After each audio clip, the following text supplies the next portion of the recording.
All right. Hey, Steve. Word. You cool, man? You cool, man.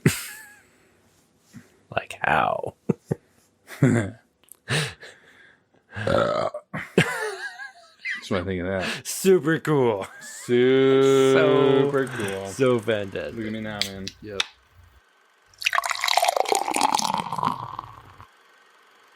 Stand by. Going to air. Stand by, Phil. 5, Stand by music. 4, Stand by announce. 3, 2, 1. And fade up. Fish are friends, not food. Make it Centauri time. Too much iron on your blood. Buddy the Elf, what's your favorite color? Hey, what happened? Let's fly! Let's get pissed and watch boom. Hello, you've got a base. Are you saying there's something wrong with my gear? We're going streaking! He found me! He's doing his Superman thing. I still only counts as one! Why is the rum always cold? All right. Well, welcome everyone to a brand new episode of 20 Years, 4 Beers. We are a podcast dedicated to rewatching movies from approximately 2 decades ago, while simultaneously enjoying a minimum of 4 modern beers. My name is Steve, and this is my big brother, Tim. And we are coming to you from Minneapolis, Minnesota. As with our previous episode, we are journeying further back and covering a film from 30 years ago. We have just rewatched and recorded our episode on Jurassic Park, so go check that one out. And as usual, we sit together afterwards and discuss another film over another beer, so we refer to these as our happy hour episodes. In this happy hour, we will be discussing the nostalgic comedy Dazed and Confused. You're welcome. Dazed and Confused. Man, I was holding that in, man. You did so good. Yeah. Dazed and Confused follows the adventures of a group of senior high students, both new and old, on the last day of school in 1976. The incoming freshmen must suffer through their first hazing experiences in order to become accepted, and the soon-to-be seniors fight to overcome a world around them that tells them more and more what to do and who to become. The film is a one-night look into the past of its creator and is simultaneously a nostalgic look back and a commentary on the life expectations of young people. Boom. The film is written and directed by Richard Linklater and stars Jason London, Joey Lauren Adams, Matthew McConaughey, Mila Jovovich, Rory Cochrane, Adam Goldberg, Anthony Rapp, Cole Hauser, Parker Posey, one of my 2 goddesses, as we've discussed, the other being Allison Janney, and Ben Affleck. Okay, all you freshman folks, listen up. It's your lucky day. Usually you'll be spending your freshman summer to get your asses busted and running for your worthless little lives. But this year, because we feel so sorry for you, we're going to take it easy on you and save us all a lot of time. So if you meet here, right here, after school today, you only get 1 lick from each of us. But you run like cowards, well, it's open season all summer long, boys. Oh, yeah, Mitch Kramer. Mitchie. We're looking for you, pal. Your ass will be perfect for the day is over. Have a nice afternoon.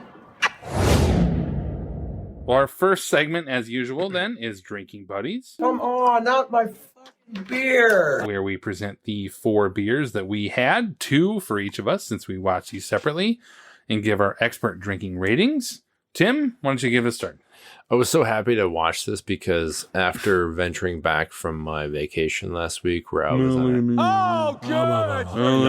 was on a detox. I was like, I can't do it. And I was like, maybe I should just drink the different NA beers I have. And I was like, I can't do that. Not for Days. You better not have. I did not. Not for Days and Confused. Not for Days and Confused. Yeah, if they're getting drunk and high through the whole thing, you cannot have an NA. I was tempted to partake of some of the THC options that are legal now, but I'm like, no, those aren't quite beers. So I was... They're not legal until August 1st. That's true. Well, no, weed isn't. Excuse me. Our own the made, THC beers. Yeah. All right. Yeah. Continue. I had 2 options from Castle Danger. Ooh. In a bit of a cleaning up. What was left in your fridge? My fridge after coming back. Their grapefruit Ode IPA. Yeah. Please take the other one home because it's incredible. Don't do that. From a grapefruit IPA standpoint, it's easily one of the best in the market. It's really good. So, like, grapefruit sculpin. Yeah. But we don't enjoy Ballast Point anymore. I'd say it's a 4.5 because it's so good. It's worth a try. Like they're right now, the Castle Danger, like the fruit beers they have right now are so good. That one's the best, easily. So but it was so good. And then I just switched over to like a classic one that I don't know that I've ever tapped in before, but it was in a multi-pack. Castle Danger, their cream ale. Solid one. I've had different ones, but I've not had their cream ale. Truly. Because I've always enjoyed the other stuff. The pistachio cream ale is from Indeed. Yes. Yeah, interesting. I know. I was looking through it's been a year since I've updated our website. But even so, like looking at Untapped, I'm like, I have not had this. Huh. And so, and you're pretty, I'm very religious. Yeah. About that. 3.7. I was gonna say studious, fastidious. Yeah. Yeah, I don't know. Fastidious. Well, yeah. Yes. We'll say religious. That's fine. The 3.75 for that. Yeah, it's a very solid. Yep. Very impressed. It's a good cream ale. So yeah, those are my 2 options that I had this week. What'd you have? All right. Well, I had out of Modest Brewing Company in Minneapolis, Minnesota, their Avalanche Splash Fruited Sour. What is that? A tropical sour with pineapple, tangerine, lemon, and passion fruit.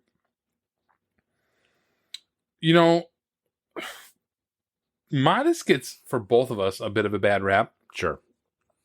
They're really solid in terms of what they do well. Yep.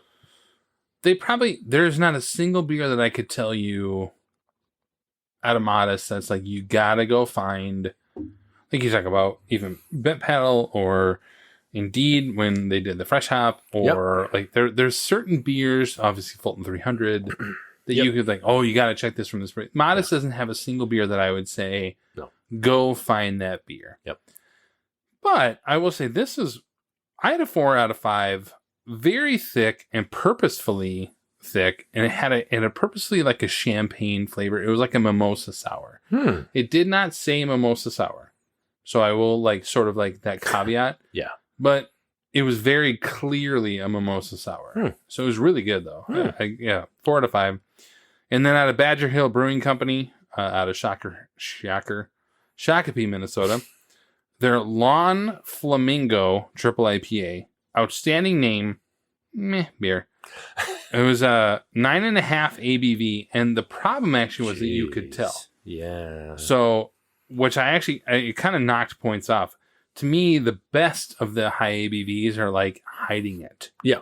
Yep. Like it was very boozy and not in like it had an alcohol flavor to it. But I mean, it was 3.75 out of 5. Badger Hill is good, as in terms of like their floor is pretty high, their ceiling's pretty low. I understand, but like we had that Double Trader that was outstanding. Yeah, like they do some higher ABV beers really good, but this one it didn't quite hit for me. So 3.75 out of 5. And then tonight we're enjoying a theme beer from our friends at Bent Paddle, which in Dazed and Confused, what do the new seniors use for their initiation? Well, it's a paddling. Looking out the window, that's a paddling. Staring at my sandals, that's a paddling.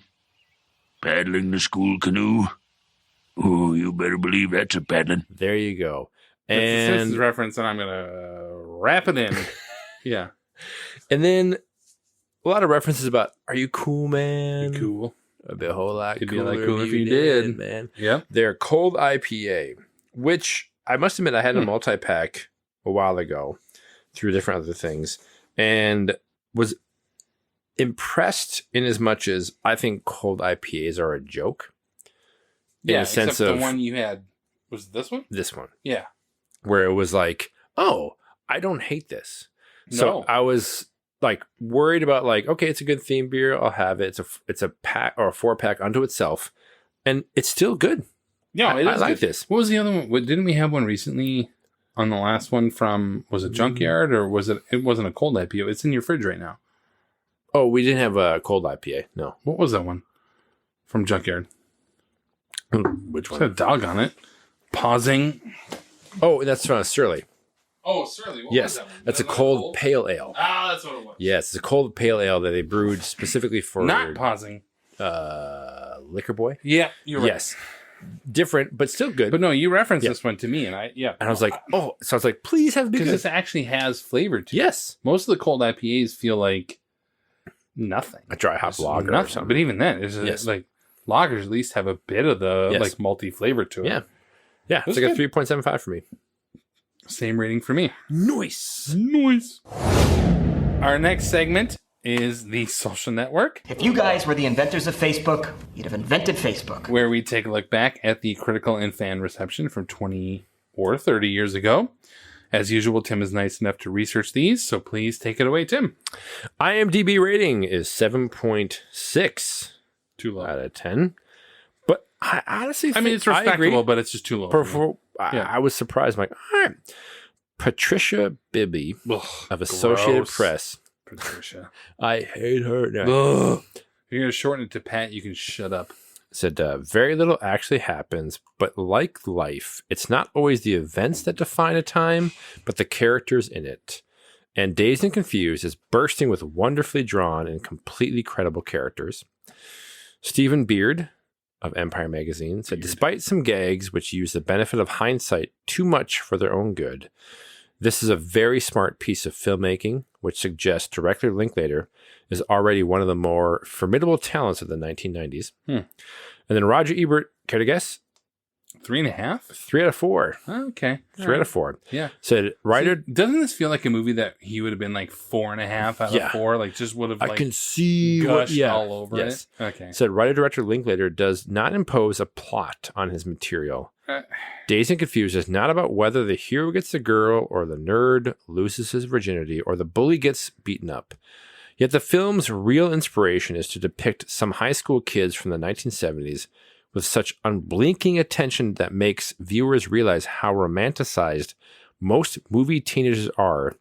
And the film ends, thankfully, with some quiet moments of truth, which are not pressed too hard. And Academy Awards at your no nominations.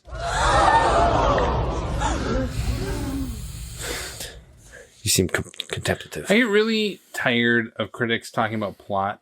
Yeah.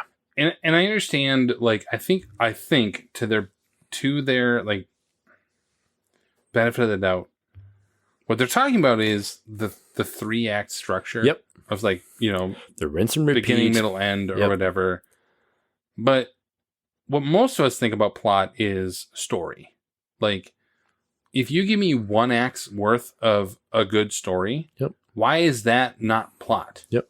Like, to me, this movie is a 1-act play. Yep. There's not a beginning, middle, and end sort of traditional act 1, act 2, act 3.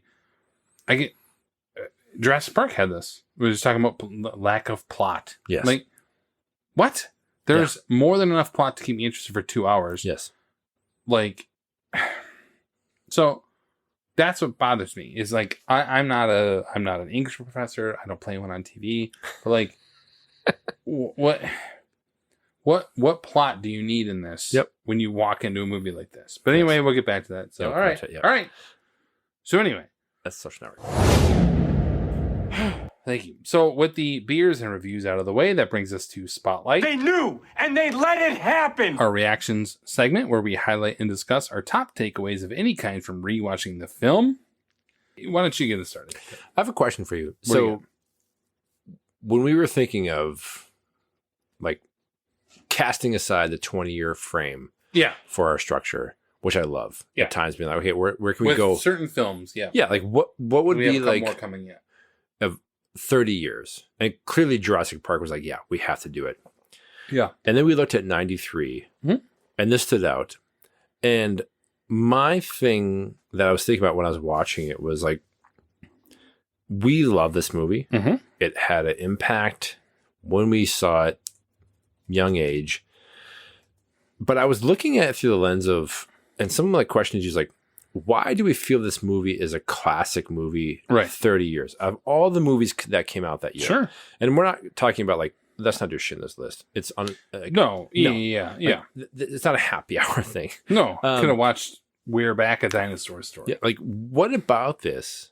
Or because TMNT 3 came out that year. See? There you go. Free Willy. Yes. Like, what about this do we feel resonates? Ooh. Oh, don't get me started. No, I understand, but I'm just saying. Like, Oh, so good. But at the time it was released, arguably it was pretty unremarkable. Yeah. There's really no standout cast. I mean, yeah. At the time. Right.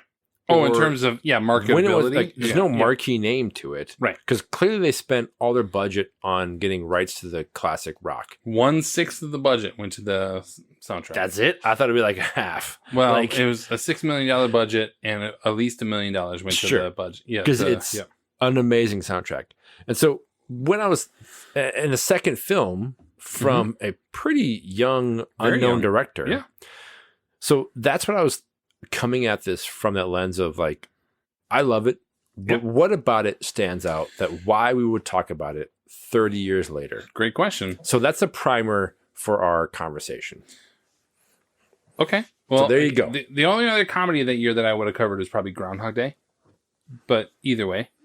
And there's some dicey like things of anyway. Yeah.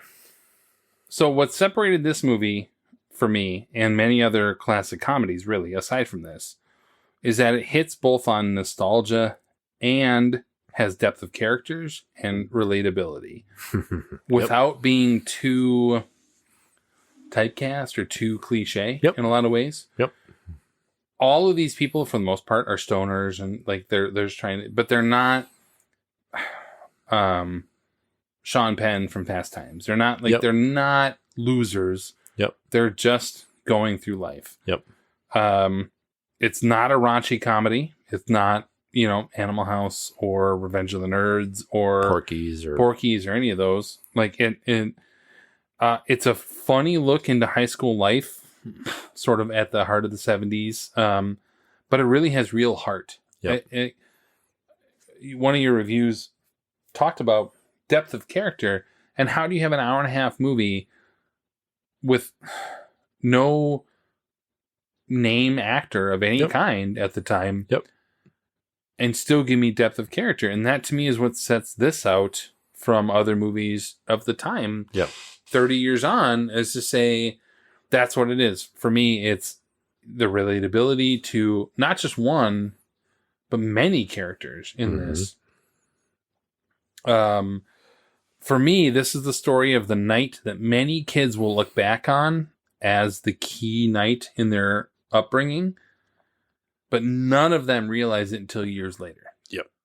It's not a dramatic night in any way, shape, or form, but a lot of these characters will look back and say, like, that night in 1976 was sort of the moment for me. The seniors are realizing that they're bigger and better than this. The freshmen are coming in realizing that there's more to what it was than, so that's what it is for me. Is that's what separates it from other comedies 30 years on, is that sort of, it's not just nostalgia. It's not just looking back at what at that time would have been 17 years prior. It's like, it taps into key themes of any of these like sort of movies. So what I was thinking about watching it was... Sorry, was that a rhetorical question? Kind of, but again, as a primer for our dialogue. One of my points was similar to this, so I just figured I'd answer it. Yeah. And what I was thinking about watching again was, and with all due respect and love to John Hughes and the 80s movies he had, of, Ferris Bueller, 16 Candles, Breakfast Club, Sweet 16, all these movies still have a cultural presence and a aspect of, in the 80s, these movies were treating teenagers with a level of respect that they weren't like some dumbass kids. Like, they were grappling with real issues to a point. But even then, I remember growing up when we would watch these movies, it always had a lens or a feel of like, this isn't a real thing. Like Ferris Bueller, despite how much it's a great cultural presence, you watch it now, it's pretty effing boring. And they destroy a car and like 16 Candles. Yikes. When Anthony Michael Hall's like, hey, have fun with this girl in the back of your car. Like, anyway, and Breakfast Club, it never felt authentic in the sense of these kids wouldn't really bond like this, but whatever. They're great movies for what they are. Are they? I always say there's great movies that came out in the 80s and there's great 80s movies. Difference in kind. No. To capture like the time and place. I get it. This, yeah. I do remember watching it feeling like I had not seen something like this. Yeah. It didn't matter what time it came out. No. Yep. But the themes are deeper. I know I didn't see it in the theater. No. Because I'm like, whatever. But on VHS thereafter, where I would have been probably 14, maybe 15. Yeah. In similar age to these characters. But I don't know that I could remember ever seeing a movie prior to this where there isn't those, again, standard dramatic tropes and the narrative elements of beat, this happens. Yeah. Like high school kids in a weird situation. Yeah, like, which I will say from a Breakfast Club standpoint, what separated that was this was a detention scenario. This wasn't a weird science or like these weird, like over the top scenarios of high school kids. Yes. Yeah. But this was such a difference to me. I remember watching it feeling like this had exactly what you're talking about, an authenticity and a lived in feel to it that was different. And it captured that feeling that what do you do with this time and place? And it's a 24-hour window. Because people, there's movies that are like a coming of age story. And there's so many elements around that, good and bad. I mean, we talked about that in the last HH episode with Will Rider. Yeah. Like that coming of age element. But this, I do remember the time feeling different where this wasn't stereotypical. It just was, here's a great story. And it felt relatable. Even though I've never been to Texas at the time, I haven't had that. Like, I never went to like a big party in the woods with like that time. No, or like the weed or the beer or anything. Nope. But not it relatable. was such it was relatable on the themes growing up standpoint. Exactly. And that to me, I think, is why we talk about it this long after. Yeah. Where it felt like a shift. Where, I mean, you think about it exists in this great window between kind of the 80s comedies and then like the American Pie. Yeah, late shift 90s, in 98. Something About Mary. Yes. Yeah, yep. Like it kind of is this midpoint. And clearly no intention to be tied to any of those. No. But the affection that Linklater puts into this for clearly what might have been something for him growing up in Texas. Like it was, yeah. They sued for it. I don't know if you know this story. No. Yeah. All right, we'll get back to that. Yeah. So I that to me is why I think about when I watched it, thinking of all the movies that would have come out this time years ago, why would I watch this again? And why is it like, and we'll talk about the phrases and stuff like that, but it totally stood out to me. I remember at the time thinking, this feels like something different that I have not seen before. The patience of telling just a kind of natural story. School's out the next day in the morning, and that's it. But no major drama, no like death sequence or craziness. It just was life. So I always feel like this stood out for that, and I think it's why it stands out over time. Yeah, apparently in the early 2000s, Wooderson and some other people like who were actually named in this, but are not like they actually sued the studio or whatever, because that's not how we were back in the day. And obviously it was either settled or dismissed. But yeah, like to the point where they were so like, obviously Linklater had this when he was a kid. Yes. He was born in 1960. So then obviously like 15, 76, 16, right. Yes. This is no different to me than Cameron Crowe doing Almost Famous in terms of his own personal experience, like but semi-autobiographical. Right. So, but I'm just gonna pivot off of that to use your word. I want to talk about, for me personally, how quotable this film is. Oh my gosh. And often how many times I use quotes from this movie with people not knowing what I'm talking about. Yeah. So for me, similar to Super Troopers, this is a top 5 quotable movie in history. Yeah. Like for me, it's Super Troopers. We talk about Anchorman, Dumb and Dumber. Yep. Tropic Thunder for me, but even then, but I think though for others it isn't, since aside from one notable exception. All right. That's right. Yeah. All right. The quotes did not either like enter the like cultural zeitgeist. Yep. Like other ones of the time or even after. But before I even began watching this, I like wrote down quotes or whatever. Yeah. And I have 1, 2, 3, 4, 5, 6, 7, 8, 9. I have 9 listed here. Yeah. And like I'll play them here in a moment. But you got like Parker Posey with "All right, you little freshman bitches." Yep. Or "That's what I love about them high school girls, man." I keep getting older. They stay the same age. He's a dead man. He's effing dead. Like 50, are you going to the jungle? 25, are you ever coming back? You're like, there's just so many here. Like dominant male monkey mother effer is one of my, I love that, man. Oh yeah. Wash the leather, man. Wash the leather, man. It'd be a lot cooler if you did. If you had the weed. yeah. Right. Like there's so many. Yes. All right. It's like our sergeant told us before one trip into the jungle.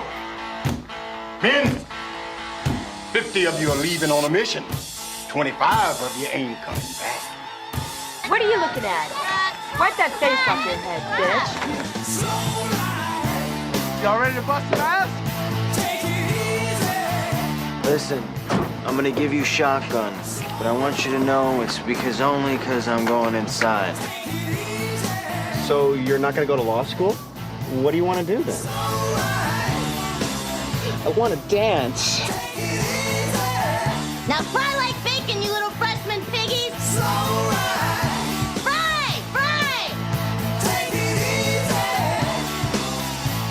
I mean, did you ever look at a dollar bill, man? There's some spooky stuff going on a dollar bill, man. I mean, and it's green, too. Well, look, man, all I'm saying is that if I ever start referring to these as the best years of my life, remind me to kill myself. I only came here to do 2 things, man. Kick some ass and drink some beer. Looks like we're almost out of beer. All right, check you later. Bye. Wait, man, why are you always such a dork, man? What are you talking about? Check you later. You just gotta keep living, man. LIVIN. You cool, man? Like how? Okay. Say, man, you got a joint? No, not on me, man. It'd be a lot cooler if you did. She'd have a big fat bowl waiting for him, man, when he'd come in the door, man. She was a hip lady, man. God, don't you ever feel like everything we do and everything we've been taught is just to service the future? Yeah, I know. It's like it's all preparation. Right, but what are we preparing ourselves for? Death. Got in here, I got a shotgun pulled on my ass. Don't air raid for that bitch. I hate that shit. It's like that Clint fucker in front of all his friends. Huh? A motherfucker. All right, okay, Mike. Dominant male monkey motherfucker. All right, you little freshman bitches. All right. Take it easy. That was pathetic. Get up.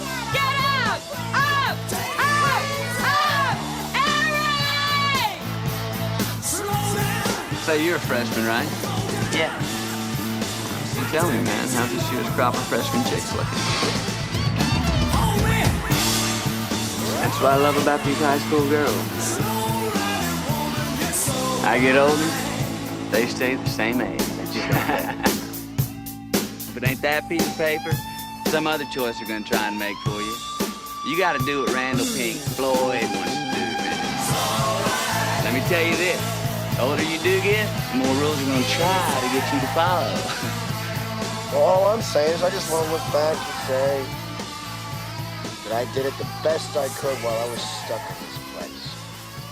Had as much fun as I could when I was stuck in this place. Played as hard as I could when I was stuck in this place. Dogged as many chicks as I could when I was stuck in this place. Oh, there's just a little bit of bullshit and all that, right? Major bullshit. He's a dead man. He's fucking dead. Shotgun! That I just don't think they didn't permeate into the cultural sort of like understanding at the time. But holy cow, I just like I find myself, and this happened with Jurassic Park too. So I guess I should say top 5 quotable comedies, because I could quote Jurassic Park word for word along the way. But holy cow, is this just like Richard Linklater is just on point with the quotes along the way. They're funny. Yes. But also they're heartfelt. Like, even towards the end, when they're on the 50-yard line, and they're talking about like, I did as much as I could while I was stuck in this place, and like these, who didn't as a high schooler sort of feel like trapped in this moment and like being forced into this. And I said that in my description of the movie. It is like these freshmen, all these freshman kids want to do is be accepted into this culture, and all these incoming seniors want to do is get the F out of this culture. Like they want to like shake the shackles off of this. And it's this weird, like, not weird, it's this really natural juxtaposition between like these kids who grew up wanting this and these other kids who had that. And they're like, this isn't what I thought I wanted 4 years ago coming into the situation. And it's what's so great about this movie, and you talk about in comparison to other 80s movies, or excuse me, 80s movies and early 90s comedies, it is not heavy-handed. You don't talk about that. It is just felt. Like, right? Even when Pink, Jason London, they're at the baseball game before they paddle the kid. Mitch. He's talking to this old couple, and all this old guy wants to talk about is throwing for 3,000 yards and this arm, and like that's what this guy wants to talk about. Whereas like Randall's like, I don't want to talk about this. This is not my existence. I am not this high school. Like my existence is not this high school quarterback. What I represent, but it is to everyone else around him, and yet he's sitting there. But they don't have a speech where he's talking about that. They don't have that. All they have is him deciding not to sign this contract and this guy. I think there are some hidden depths to this that I don't think were really realized at the time of release. That I think he wrote it saying there is more to this generation than exists in the John Hughes films. I totally agree that the presence that these characters have in these dynamics that seem somewhat thrust upon them, where they're replicating what has been done to them. So exactly like the my daddy soon to be seniors, and this, like, we're going to introduce and haze these new middle schoolers. They're coming to high concessions. School. Yes. And like the fact that like they come to the middle school and like with a all right, you little freshman Fs. Yeah. Come on out. We got you. I'll get your licks now. Yeah. Easier, if not later. Like Cole Hauser, man. Yeah. So and the the town just kind of accepts it. Like this is how it is. Yeah.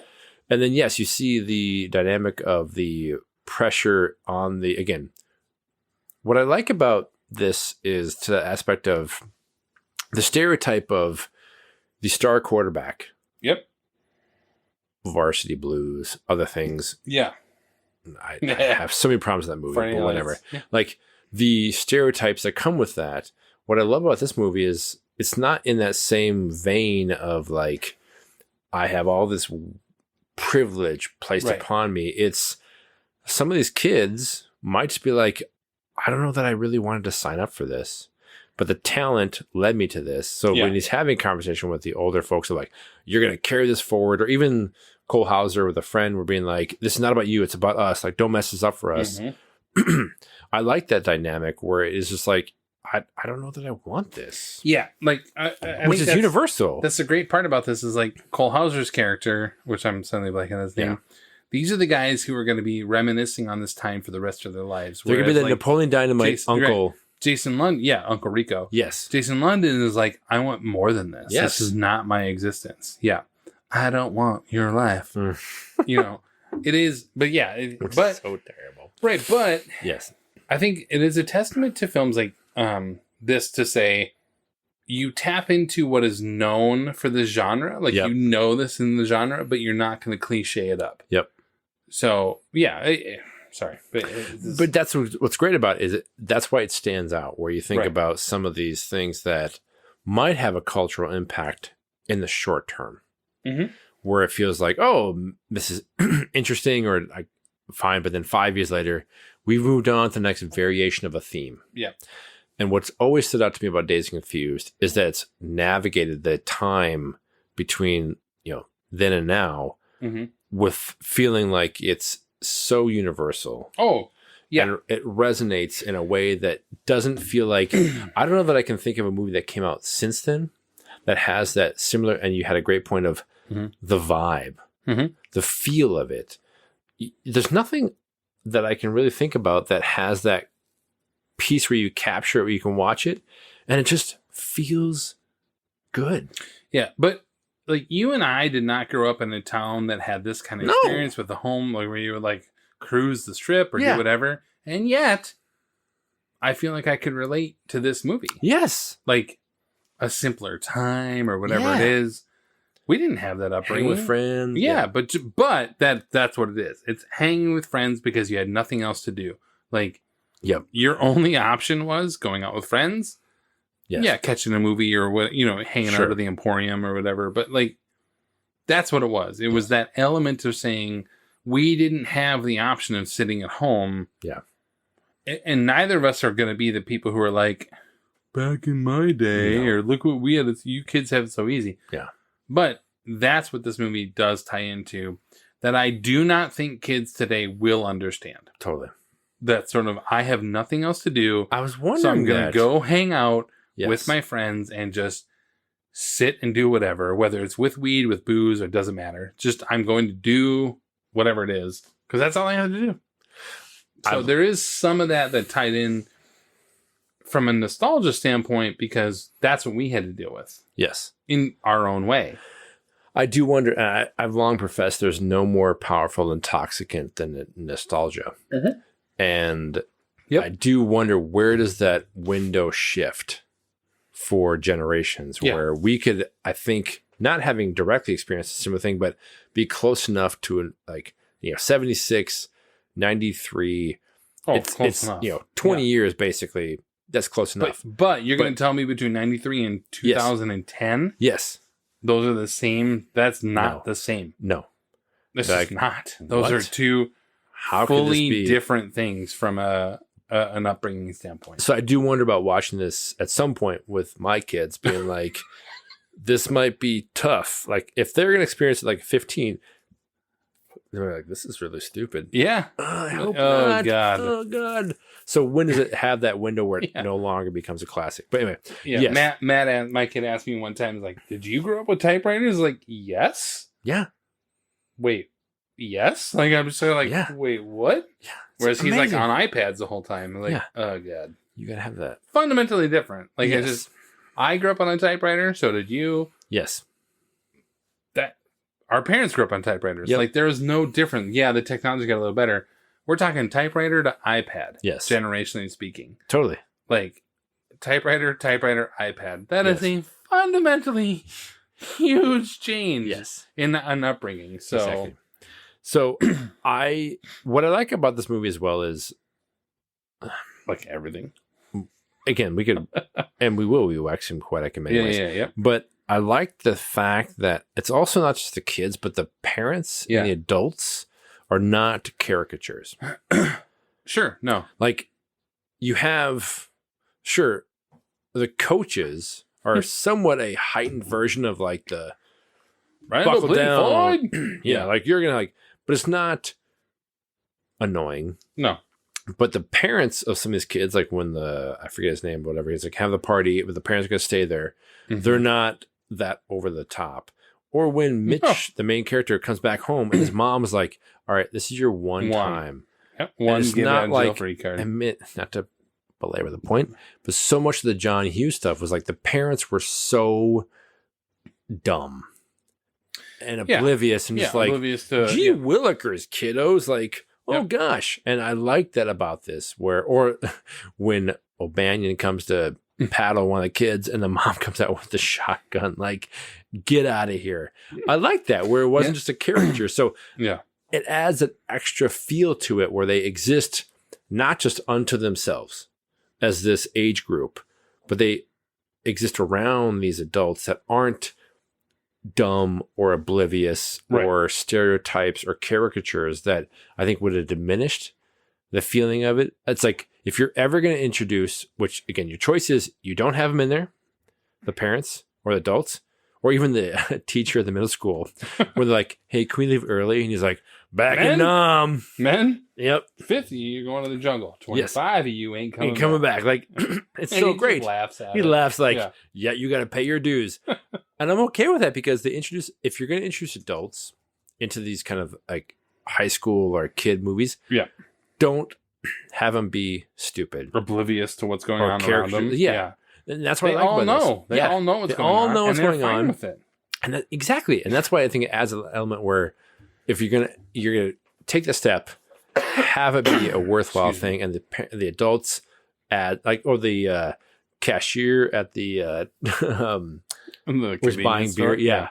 Like you're 18, You're right? 18, right? Yeah. Oh yeah. And so it's just I this always is not a like trivia, that. but do you know he was in Boyhood?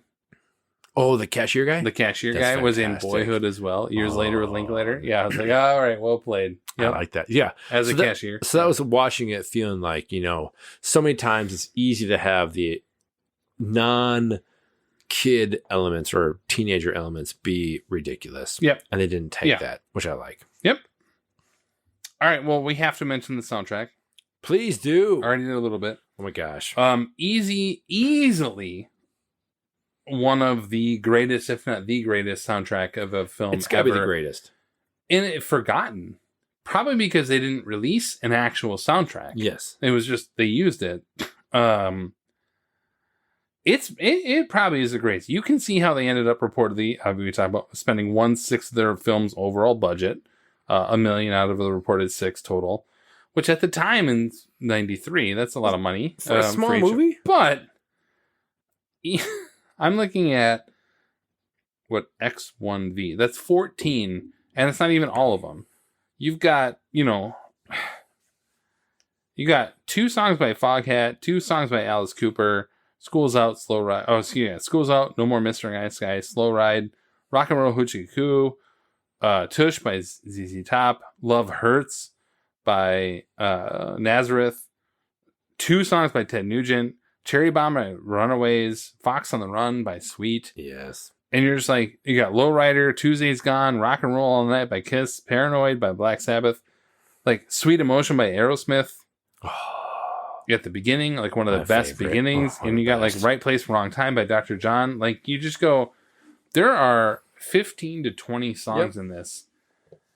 Like I didn't even name them all, but that's just what I had written down as I went. I was just like, what the hell? Like, I don't even know if they all came out but 1976. I know. I don't even know. I didn't look at the release date. I had the same thought. But I'm assuming they're 76 or before, kind of thing. But the soundtrack of this, there are very few films that could. So Guardians is obviously a great one. Yep. The Forrest Gump soundtrack, when it came, like the overall use of that, Yes. but there are examples of great soundtracks, but those felt like they were picked specifically for the soundtrack almost. Like, I mean, Forrest Gump maybe is the exception of that, but I mean, like Guardians in all 3 movies. Yeah.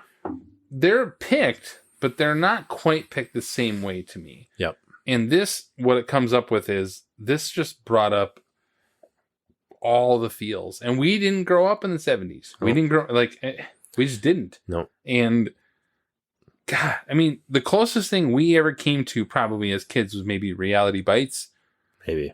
And those kind of movies back then. But my God, this soundtrack is... I will admit some level of not embarrassment, but so yes, when we grew up, we did not have a robust music experience. We had a very limited, it was kind of like Almost Famous in some ways. We talked about that. Sure, yeah. Until we got... Yeah. Right? Gets Salty the Bible. And it was, like Charity Church Mouse and very Christian based. Yep. No disrespect. No, for that's me, what it was. Great. Yep. But then it became like the floodgates. And I remember watching this and still thereafter being like Almost Famous. Wow, this is what music can be. Yeah. So years later, when I'm thinking on Spotify, I'm going to build a classic rock playlist. Dazed and Confused was my this is my benchmark. There already is one. You just put the Dazed and Confused playlist on. All the stuff in there. Yep. boom, boom, boom, boom, boom. And then expands and the only thing is missing is CCR. But yeah. And Led Zeppelin and some of these things are oh my God. If you combine this and the Almost Famous soundtrack, you're right? We're good. Yes. Yep. So that to me stands out. I agree. Watching it and it adds to that vibe. Yep. Of what I want. Everything about it, yeah. Yes. And the experience he is so great. He clearly had an understanding of what he wanted. Yes. This is, again, Almost Famous or the Guardian soundtracks. I want these songs for this reason. And he went out and got it. To tap in a way that doesn't come through either in the text or the performances. You can put the music on and it just feels that way. It's, everything was about the feel. So I just want to call out how truly crazy it is to think about watching it again with, at the time, nobody in this movie is in any way a marquee name. Nope. For many of them, it's the first movie. Yep. And it's nobody's. And yet, between then and now, how many people you watch and go, I know that person. They've been in so many other things. Yeah. And that's where I think what stands out in many ways of, not to compare it again to the 80s movies and stuff like that, but so many of those characters were insular to the John Hughes world and then did nothing much else beyond that. And this, absolutely, they had huge careers ahead of them. Clearly, a couple Ben of them Affleck, did, for sure. Well, I mean, but they're not in the 90s. Yes. If you just hold it between the 90s, quite a few of these had great careers. Yes. And some beyond that, way more than others. Right. Absolutely. Ben Affleck and McConaughey. Of course. Right. But some you're okay, yeah, you did just fine for yourselves. And so that's what's cool about seeing You're this. not including Renee Zellweger in this or what? No. I didn't mention her. You know she's in this, right? She's not in this. Are you serious? Damn it, I should have kept that trivia. Where? She's in this. Where? She's... Okay, we'll come back to it. Damn it, I should have kept it in. I thought it was well-known knowledge. No. Yes. Renee Zellweger? She's absolutely in this. I have no memory of her before Jerry Maguire. Then you're going to love my trivia. Yeah, okay. That's great. Come back to it. But no, she is in this, and she is in it very briefly in a couple of scenes. But she is...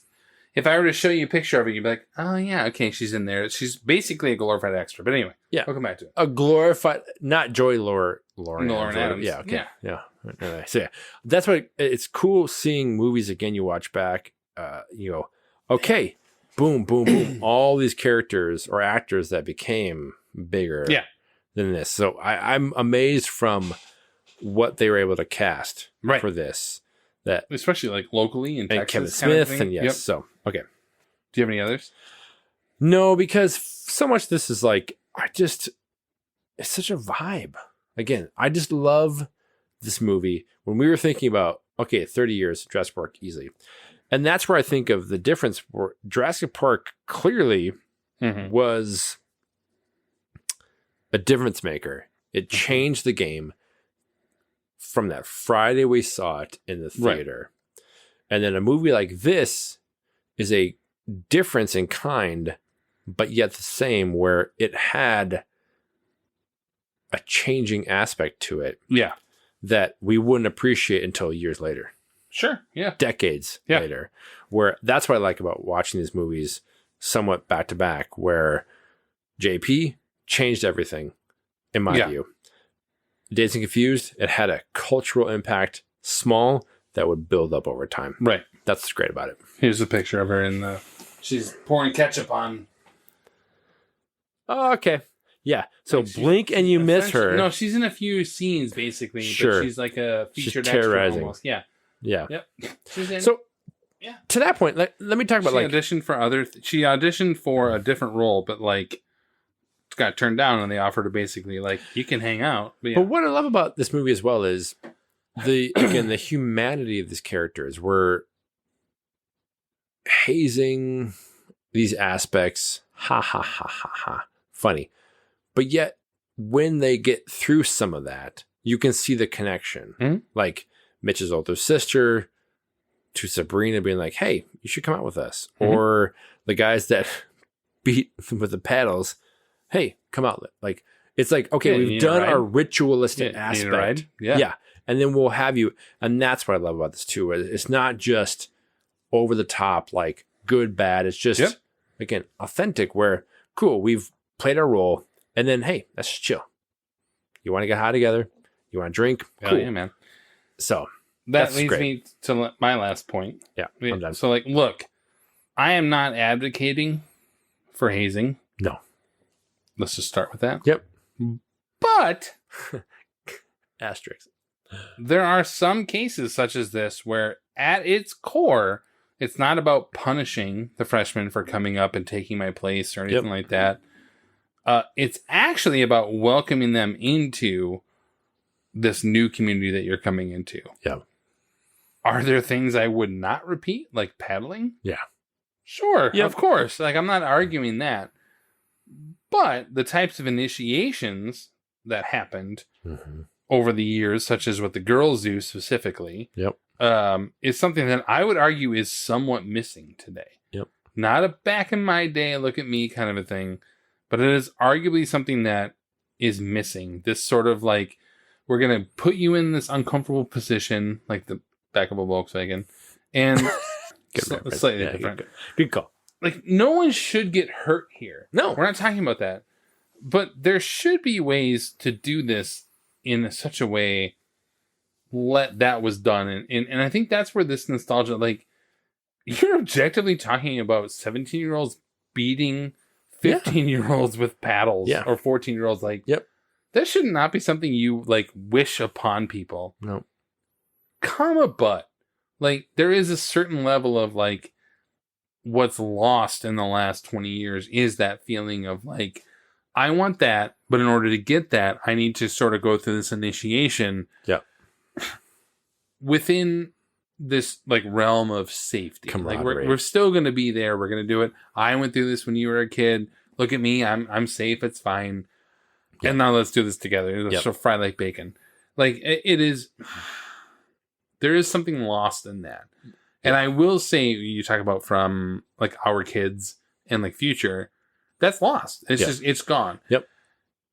On one level, that's a good thing, because you don't need people hanging from the rafter by duct tape or whatever. Yes. But on another level, I do sort of miss that. I do sort of understand this is an initiation and not hazing. And that's that fundamental difference between those two things. Very true. Back in my day.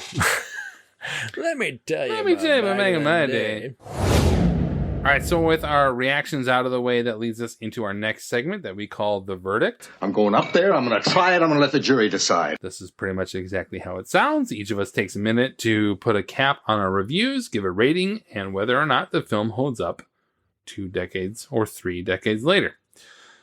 I guess, I'll go. You go. All right, so Dazed and Confused is the comedy that I wish the 1990s decade would be remembered for. Yeah. Even over Dumb and Dumber, There's Something About Mary, American Pie, or Tommy Boy, to name just a few. The film shows us a brief glimpse into the world of the mid-70s, yet we gather so much information from so little that we simply do not need to go much further down the rabbit hole. with quotable lines, memorable characters, and more heart than expected going into it. Mm-hmm. This is the best combination of Fast Times at Ridgemont High, The Sandlot, and The Breakfast Club, and should be seen by anyone looking for a great hour and a half of fun and nostalgia. 4.5 out of 5 for me, and easily for me the top 5 favorite comedies of all time. Yeah, that's great. So for me, it's a film that's a perfect example of a vibe movie. Vibe, yeah. Where the overall experiences of the characters leave you feeling good and mellow. The film is stocked with no-name actors whom we now have seen everywhere over the past 30 years, including all-time classic role by McConaughey. Oh, totally. It's definitely one where we go Wooderson. like, oh my God, he's so... And he stood out the time. And still does. Yeah. So classic. It's a killer soundtrack, or soundtrack of a classic rock in the hits that are coupled with a free-flowing script about the first night of summer after the end of school. Dazed and Confused is a film for which there are truly, in my view, no notes needed. No. It's just great. Yep. Wonderful. 4.5 out of 5. Absolutely love it. And it's why we talk about it 30 years later. It stands out. Totally. All right, so we come now to our final segment, which is Quiz Show. The exciting quiz program, 21. Where we search for trivia surrounding the subject film and try to stump the other. I ended up with 4. This is like, I'm not gonna lie, man. I love it. Working hard for it. Yeah, working. I'm so glad nobody at my job listens to this because, man, I would have really been in trouble. After hours. Yeah. But right. I'll go first. Okay. So this film has so many recognizable actors in it who would go on to great fame and success in so many projects after. However, 3 of the actors in it, Anthony Rapp, Cole Hauser, and Ben Affleck, had their screen debut together just 1 year prior in what 1992 drama, and I can give you the co-stars. School Ties. There you go. It's weird to think about those 3 like in that, and then a year prior they're with Brendan Fraser, Matt Damon, and Chris O'Donnell. Yeah. Jeez, man. I know, it's crazy. Good job. Thank you. All right, so as previously mentioned, Renee Zellweger has a very brief uncredited part as Girl in the Blue Truck, by the way, is her official uncredited. And she's in a few scenes, essentially as a featured extra. 1 year after this film, in 1994, she would be featured in another indie, young, adult-centered film in Reality Bites. Sure. In 1995, though, she would star alongside another Dazed and Confused actor, Rory Cochrane, as Slater, in yet another indie, young, adult comedy. Can you name this music-themed comedy from 1995? Gosh. I can give you a hint if you like. We'll see if you've even seen this movie. I cannot think of it. It's a cult favorite that now everyone celebrates Rex Manning Day every year. Oh, your confusion. Visual media, man, if I had your confusion. Rex, I'm literally scratching my head. I don't even know if you've seen this movie. Day. Stars Liv Tyler. Oh, there you go. Empire Records or whatever. Empire Records. Yes. I was thinking that, I think that might be the one. Okay. I was hung up on the musical, not me. Okay, yeah. Empire Records. Yeah. Nice. Yes. Rex Manning Day. There you go. That's good. Adam Goldberg had his screen debut in this film, playing one of the soon-to-be, I want to dance. I want to dance. Like, yeah. Just he's like so over the top Adam Goldberg, but whatever. But however, he would have 2 other roles with Matthew McConaughey in movies thereafter.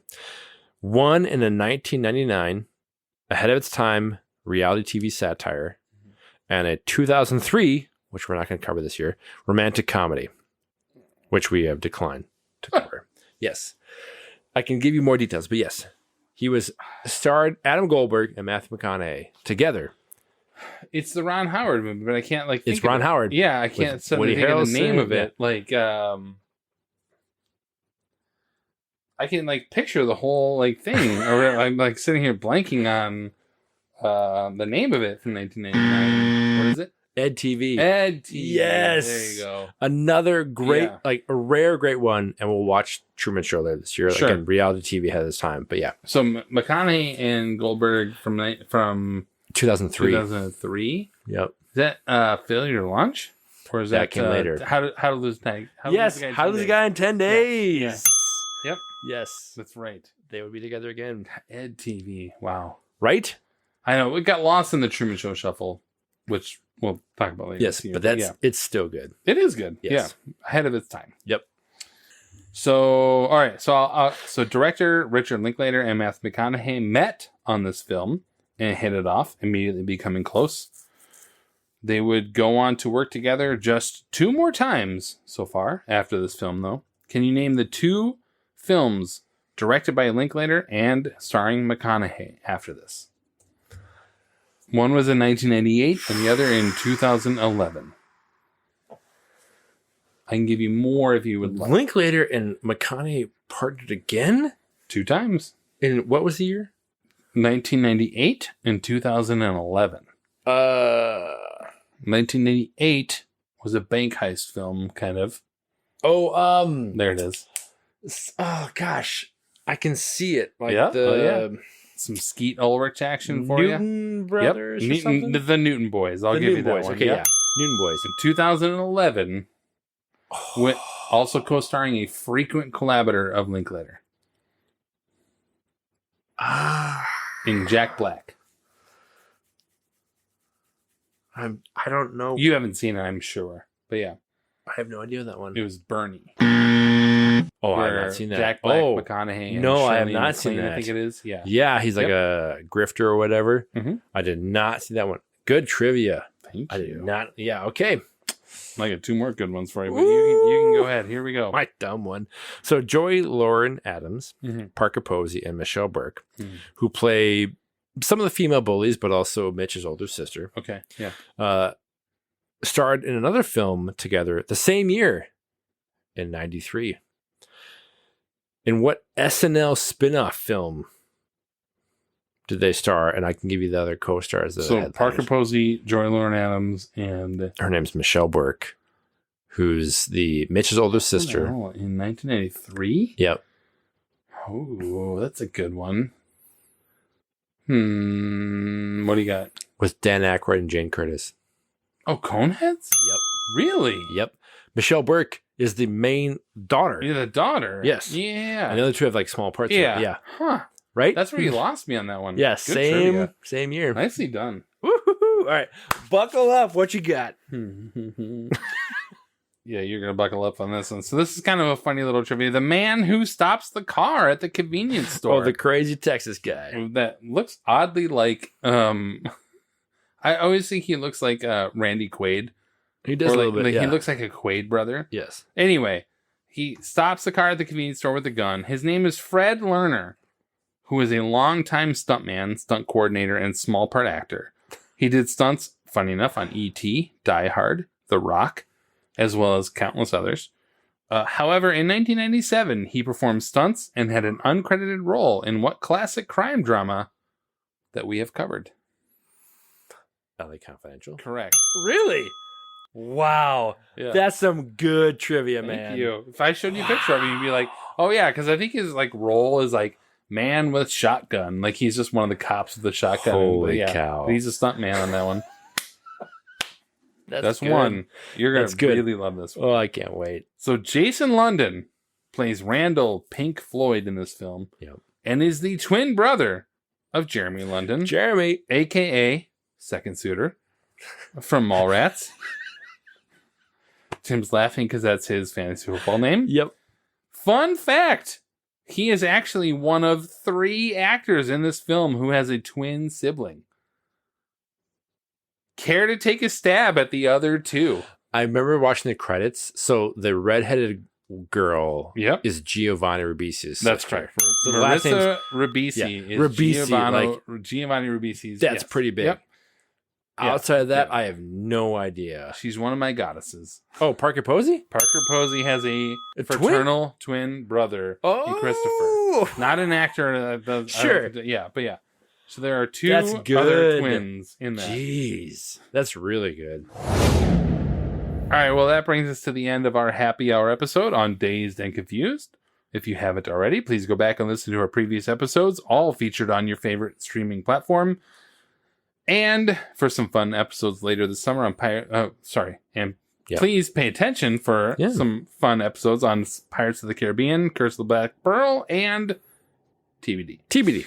We want to say thank you for taking the time to listen and for clicking that like or subscribe button on your devices. Find us on Twitter at years_beers, on Facebook and Threads, or head to 20years4beers.com. This has been 20 Years 4 Beers. My name is Steve. I'm Tim. And thanks for listening. Thanks. Nice. Are you serious? Damn it, I should have done trivia. Where? Woo-hoo-hoo. All right. Buckle up. What you got? I am not advocating for hazing, but you want to get high together? You want to drink? Cut!